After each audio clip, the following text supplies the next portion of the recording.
खा।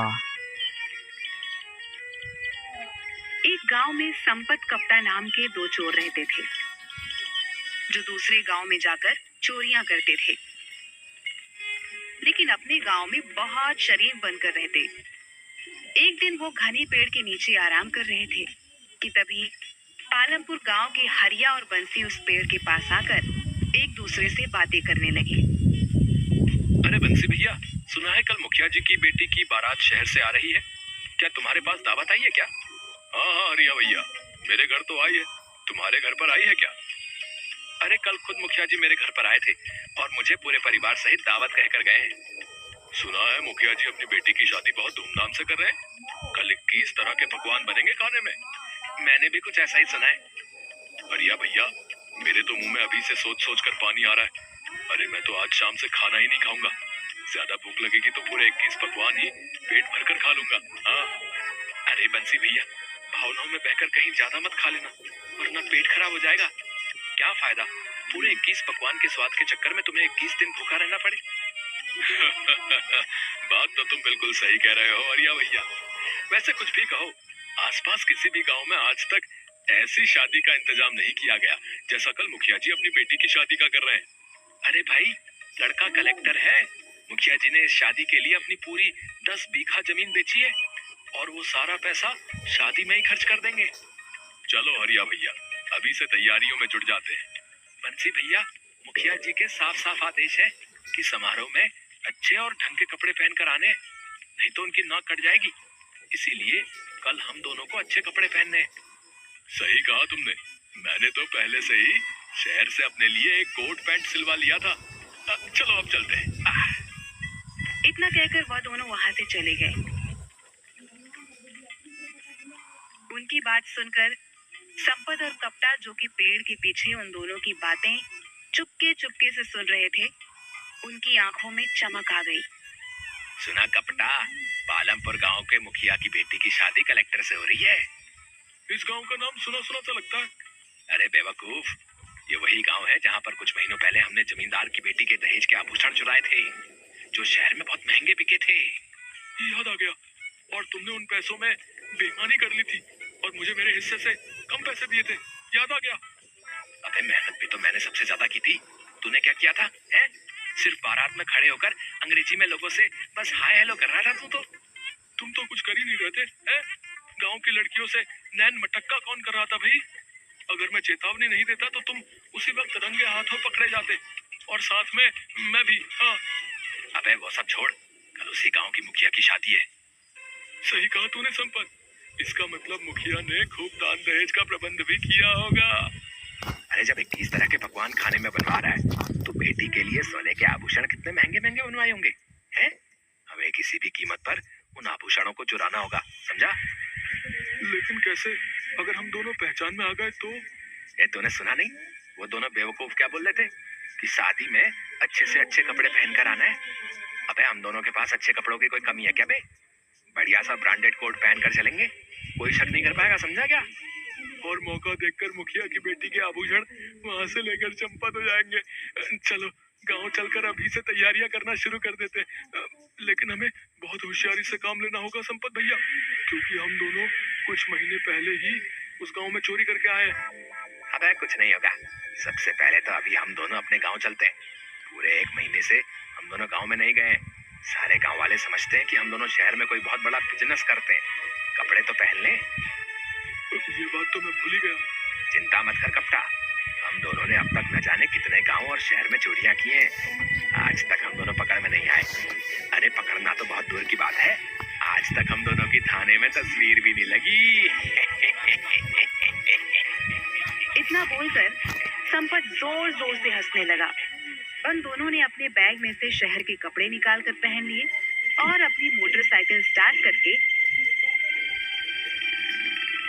अपने गांव पहुंच गए। वह दोनों अपने गांव पहुंचे ही थे कि तभी गांव के 2 व्यक्ति घसीटा और बल्ली ने उन दोनों को घेर लिया। कैसे हो संपत भैया? मैं तो ठीक हूँ घसीटा, तू बता, अब तो तेरी पत्नी तुझे घसीट घसीट कर नहीं मारती ना? तुम भी कमाल करते हो संपत भैया, तुम्हारी मजाक करने की आदत अब तक नहीं गई। क्या करें घसीटा, तुझे देखकर ही मजाक करने का मन होने लगता है। तेरी शकल ही कुछ ऐसी है यार। अरे वो सब छोड़ो संपत भैया, ये बताओ, मैंने सुना है कि शहर में मेट्रो रेल बहुत अच्छी बनी है। अरे बेवकूफ, वो मेट्रो रेल नहीं, वो मेट्रो होती है, मेट्रो। अरे हमारे लिए तो मेट्रो और मेट्रो क्या फर्क है भैया, हैं? अच्छा संपत भैया, मैंने सुना है मेट्रो रेल में बहुत सुंदर सुंदर कन्याएं भी नृत्य करती हैं भैया। हाँ बल्ली, शहर के लोग थोड़े खुले मिजाज के होते हैं। अरे संपत भैया, कभी हमें भी ले चलो ना अपने साथ एक बार शहर। हम भी एक बार अपनी आंखों से मेट्रो रेल का नजारा कर लेंगे और इसी बहाने अमिताभ बच्चन जी का घर भी देख लेंगे। अबे बेवकूफ आदमी, मेट्रो ट्रेन दिल्ली में है और अमिताभ बच्चन का घर मुंबई में है। ये क्या बात कर रहे हो संपत भैया, हम तो पिक्चर में देखे थे कि अमिताभ बच्चन मेट्रो रेल में सवार होकर अपने घर जाता है। अरे वो पिक्चर होती है बेवकूफ, अब मैं तुझे कैसे समझाऊं? तो यहाँ से निकल ले, नहीं तो ये दोनों उल्टी सीधी बातें करके हमारा दिमाग खराब कर देंगे। ठीक है बल्ली और घसीटा, हम दोनों चलते हैं। अगली बार हम तुम दोनों को अपने साथ शहर जरूर ले जाएंगे हैं और तुम्हें मेट्रो रेल जरूर दिखाएंगे हैं। इतना कहकर संपत और कप्ता वहां से चले गए। कप्ता संपत के घर के नजदीक जाकर बोला, 1 घंटे बाद मैं आपको आपके घर पर बुलाने आ जाऊंगा, तैयार है ना? क्यों, तू घर के अंदर नहीं आएगा क्या? अबे मुझे पागल कुत्ते ने काटा है क्या जो मैं तेरे घर पर आऊंगा? तेरी पत्नी कम सीआईडी ज्यादा लगती है यार। जैसे ही तेरे घर के अंदर घुसता हूँ सवालों की बौछार शुरू कर देती है। मुझे तो समझ में नहीं आता संपत कि तू अपनी पत्नी को झेलता कैसे? ए धीरे बोल कप्ता है, धीरे बोल, इसने अगर सुन लिया ना तो वो मेरी बैंड बजा देगी यार। कप्ता हंसते हुए वहां से चला गया। संपत ने जैसे ही अपने घर के अंदर कदम रखा, उसकी बीवी कजरी ने उसे देखकर टर्राना शुरू कर दिया। आ गए कलेक्टर साहब, बहुत जल्दी याद आ गई तुम्हें अपनी पत्नी की। सही सही बताओ, 1 महीने कहाँ मुंह काला कर रहे थे तुम? कजरी, मुझे आए हुए अभी 5 मिनट भी नहीं हुए कि तुमने टर टर करना शुरू कर दिया। अरे इसी वजह से मैं यहाँ पर नहीं आता, बताओ। तो और क्या करूं, तुम्हारी आरती करूं? कितनी बार कहा है तुमसे कि मुझे भी शहर ले चलो, लेकिन नहीं, मुझे ले जाने के नाम पर तुम्हारी नानी मर जाती है। अरे उन्हें तो मरे हुए सालों हो गए। मैं अब तुम्हारी एक नहीं सुनूंगी। इस बार मैं तुम्हें तुम्हारे दोस्त के साथ अकेले नहीं जाने दूंगी। मैं भी तुम्हारे साथ शहर चलूंगी। गांव वाले मुझसे तरह तरह के सवाल करते हैं कि आखिर तुम्हारे पति शहर में ऐसा कौन सा बिजनेस करते हैं। कितनी बार कहा है तुमसे कि शहर में हमारा कपड़ों का व्यापार है, अच्छा खासा मकान है। तो उस मकान की एक फोटो ही दिखा दो पतिदेव। आज तक तुमने तो उसकी एक तस्वीर तक नहीं दिखाई। मुझे तो लगता है तुम जरूर कुछ उल्टा सीधा काम करते हो शहर जाकर। बकवास बंद कर कजरी, कुछ देर बाद मैं यहाँ से चला जाऊंगा। अच्छा ये बताओ, शहर से मैंने जो तुमसे चांदी के छल्ले मंगवाए थे वो लाए क्या? जब देखो चांदी के छल्ले, चांदी के छल्ले। अरे पिछली बार ही तो तुझे ला कर दिए थे, वो कहाँ गए? वो सब मुझे नहीं मालूम, वो मुझसे खो गए। अब मुझे दूसरे चाहिए। मुझे क्या पागल समझ रखा है कजरी? सीधे सीधे ये क्यों नहीं कहती कि जो मैं शहर से तेरे लिए चांदी के छल्ले लाता हूँ तू वो अपने घर वालों को दे आती है? खबरदार जो अपनी जबान से मेरे घर वालों का नाम लिया। नहीं तो क्या कर लेगी तू? अभी और इसी वक्त अपने भाइयों को बुलवाकर तुम्हारा मुंह लाल करवा दूंगी। मत भूलो 6 भाई हैं। पिछली बार की मार याद है ना, कैसे उन्होंने तुम्हें मार मार कर तुम्हारा मुंह सुजा दिया था? मेरा दोस्त कप्ता बिल्कुल सही कहता है। पता नहीं मैं तेरे जैसी औरत को कैसे झेल रहा हूँ भाई। खबरदार जो तुमने उस कलमुही करम जले दोस्त का मेरे सामने नाम लिया, निठल्ला कहीं का। उसकी तो आंखों में ही छिछोरापन झलकता है, छिछोरा कहीं का। बस कर कजरी, अब मेरा और ज्यादा दिमाग खराब मत कर। पति थका हारा आया है, पानी को तो तूने पूछा नहीं, उल्टा भाइयों से पिटवाने की धमकी देने लगी। जा जाकर मेरे लिए 1 गिलास पानी लेकर आ। संपत की बात सुनकर कजरी पैर पटकती हुई वहां से चली गई। थोड़ी ही देर बाद कप्ता संपत को बुलाने आ गया और दोनों पालमपुर गांव चले गए। अगले ही दिन बड़ी चालाकी से संपत और कप्ता शहर से आई बारात में शामिल हो गए। संपत आहिस्ता से कप्ता से बोला, बहुत होशियारी से काम लेना कप्ता, और हाँ, ओवर एक्टिंग करने की बिल्कुल भी जरूरत नहीं है। याद है ना पिछली बार तेरी ओवर एक्टिंग की वजह से हम दोनों फंसते फंसते बचे थे। चिंता मत करो संपत भैया, इस बार ओवर एक्टिंग बिल्कुल नहीं करूंगा। इस बार ऐसी एक्टिंग करूंगा कि यहाँ से चोरी करने के बाद हम दोनों सीधे मुंबई जाएंगे। और मुंबई में जाकर क्या करेंगे? अरे फिर फिल्मों में काम करेंगे और क्या। ये बकवास बंद कर कप्ता और काम पर ध्यान दे। मैं जरा इधर उधर देख कर आता हूँ कि मुखिया ने गहने कहाँ पर रखे होंगे। चल काम पर लग। इतना कहकर संपत वहां से चला गया और कप्ता बारातियों में शामिल होकर बाराती होने की एक्टिंग करने लगा। तभी वहां पर मुखिया बारातियों का हाथ जोड़कर स्वागत करने लगे, मगर जैसे ही मुखिया की नजर कप्ता पर पड़ी, मुखिया कुछ सोचता हुआ बोला, आप तो इस गांव के नहीं लगते। अरे मैं भला इस गांव का कहां से लगूंगा, मैं तो बाराती हूँ। अब माफ कीजिएगा, एक पल के लिए मुझे ऐसा लगा जैसे मैंने आपको कहीं देखा है। जरूर देखा होगा, मेरी तस्वीरें अखबारों में छपती रहती हैं। वैसे क्या व्यापार करते हैं आप? मेरा कपड़ों का बहुत बड़ा व्यापार है और देश विदेश तक फैला हुआ है। प्रेस वाले, मीडिया वाले मेरी फैक्ट्री के बनाए हुए कपड़ों की तस्वीरें लेने आते रहते हैं और जबरदस्ती मेरे भी पीछे पड़ जाते हैं। मजबूरन मुझे भी एक आध फोटो खिंचानी पड़ती है और वो फोटो अखबार में छाप देते हैं। ऐसे ही कोई तस्वीर आपने अखबार में देख ली होगी। कप्ता की बात सुनकर मुखिया सोच में पड़ गया। तभी वहां संपत आ गया। संपत को देखते हुए मुखिया बोला, क्या आप बाराती हैं? जी मैं भी बाराती में से हूँ। क्या आपको कोई शक है? जी मैं तो बस ऐसे ही पूछ रहा था। क्या आपके गांव में बारातियों से ये सब पूछने का रिवाज है? हैं? मैं देख रहा था कि आप मेरे दोस्त से भी कुछ पूछ रहे थे। अरे आप तो बुरा मान गए। आपका दोस्त मुझे बता रहा था कि इनकी तस्वीर अखबारों में छपती रहती है। मुखिया की बात सुनकर संपत कप्ता को घूरने लगा। हाँ, हम दोनों का बहुत बड़ा पार्टनरशिप में कपड़ों का काम है। इतना कहकर संपत कप्ता का हाथ पकड़कर आगे बढ़ गया। क्या जरूरत थी इतनी लंबी लंबी डींगे हाँकने की? संपत भाई, मुझे कुछ ठीक नहीं लग रहा। मुझे लगता है कि हम दोनों को वापस चलना चाहिए। मुखिया ने किसी से कोई सवाल नहीं पूछा, सिर्फ उसने मेरी तरफ आकर ही मुझसे सवाल किया। मुझे लग रहा है कि मुखिया हम दोनों को पहचान तो नहीं गया। अबे दोनों यहाँ पर बारातियों में शामिल होकर खाना खाने के लिए नहीं आए, चोरी करने के लिए आए। मैंने पता लगा लिया कि मुखिया ने कहने कहाँ पर रखे। इस वक्त वहाँ पर कोई भी नहीं है। चल मेरे साथ जल्दी से। संपत और कप्ता लोगों की नजरों से बचते हुए मुखिया के उस कमरे में पहुंच गए जहां पर सोने के आभूषण रखे हुए थे। जल्दी से अपनी जेब से अपनी चोरी वाली अपनी बढ़िया पॉलिथीन निकाल और गहने उसमें रख ले। संपत की बात सुनकर कप्ता सोच में पड़ गया। अरे क्या सोच रहा है तू? इससे अच्छा मौका फिर नहीं मिलेगा। ये गहने लाखों रुपए के हैं। मुझे कुछ ठीक नहीं लग रहा है संपत भाई। लाखों के आभूषण ऐसे ही रखे हुए हैं, दरवाजा भी खुला हुआ है, पूरा घर लोगों से खचाखच भरा हुआ है। कुछ तो गड़बड़ है। अरे बेवकूफ, गड़बड़ तेरे दिमाग में। ऐसे मौके बार बार नहीं मिला करते। जल्दी से पॉलिथीन निकाल।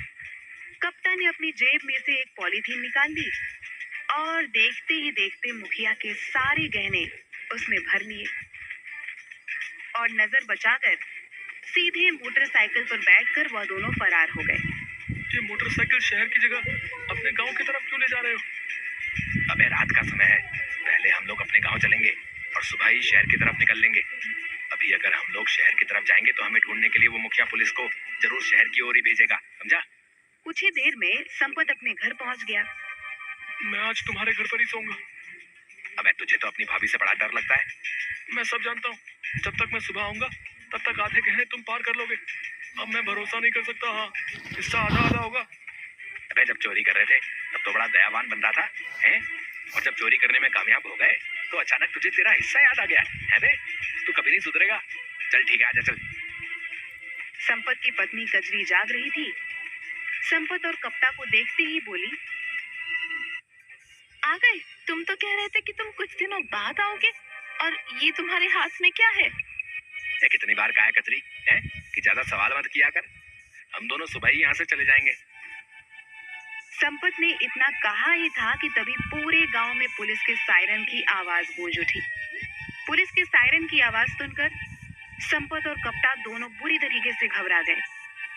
अरे पुलिस के सायरन की आवाज सुनकर तुम दोनों के चेहरे पर पसीना क्यों आ रहा है? तुम दोनों क्यों घबरा रहे हो? कजरी ने इतना बोला ही था कि तभी कुछ पुलिस वाले संपत के घर के अंदर घुस गए।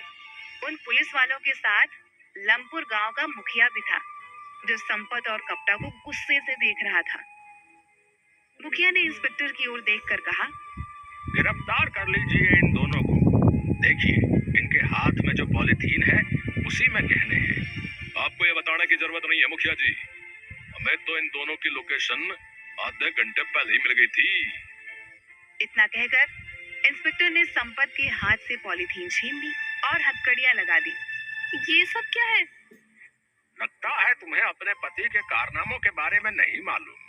मेरे पति बहुत बड़े व्यापारी हैं, शहर में कपड़ों का व्यापार करते हैं।